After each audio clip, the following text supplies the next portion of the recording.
ng ating Sports 5.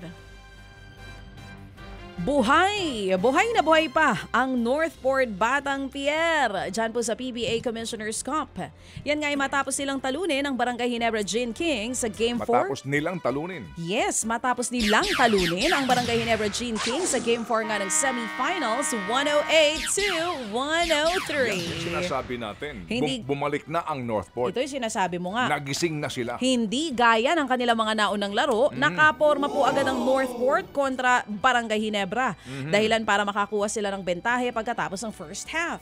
Tsaka hindi ka lang din aasa nga kay Arvin Tolentino, pero si Arvin kagabi ang best player. Yun. O si Kadim Jack may katulong kagabi. Yun. O ito nga na ipagpatuloy po nila. Sana nga sa laro bukas manalo sila ulit. Yan, malalaman para natin Nanay yan. Christy, may malulungkot si Nanay naman para yan. Para may thrill naman tayo, Nanay Christy. Oo, malulungkot si Nanay.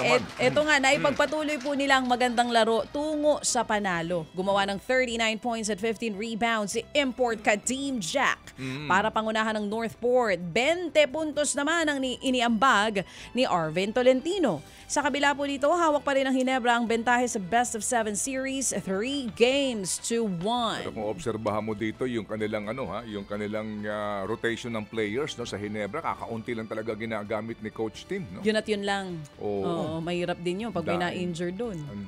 Di ba? Kung puro yun lang ang ginagamit pero mo, anyway, di gumagamit ng ibang players. Discarte nila yun. Pero ngayon dito, natutuwa ako sa Northport.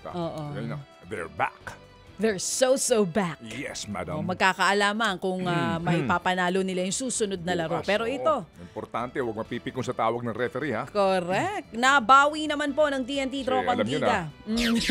Sabi nila, yes, coach! Sabi nilang ganon. O, ito, isa pang laro, mga kapatid. Ginebra yan, ha? Nabawi nga po ng TNT Tropang Giga ang bentahe sa semifinal series kontra sa Rain or Shine Elastone Painters matapos namang magwagi ng TNT sa Game 4. Balancing opensa ang ipinakita ng TNT tungo sa 93-85 na panalo. Nanguna si Calvin Oftana na gumawa ng 26 points at RR Pugoy na naka-score naman ng 20 puntos. 17 puntos naman ang iniambag ni Import Ronde Hollis Jefferson. Nagpakawala ng 44 points si ROS Import Dian Thompson, pero siya lang ang umiscore ng higit 10 para sa koponan. Dito kasi na si itong kanilang superstar ngayon na bata.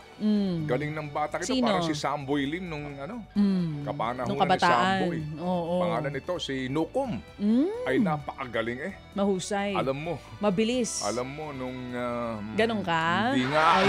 Tinanong ko lang ulit. Kala ko nga ganun ka. O ito. Kasunod po niyan, hawak na ngayon ng TNT Tropang Giga ang 3-1 lead sa serye.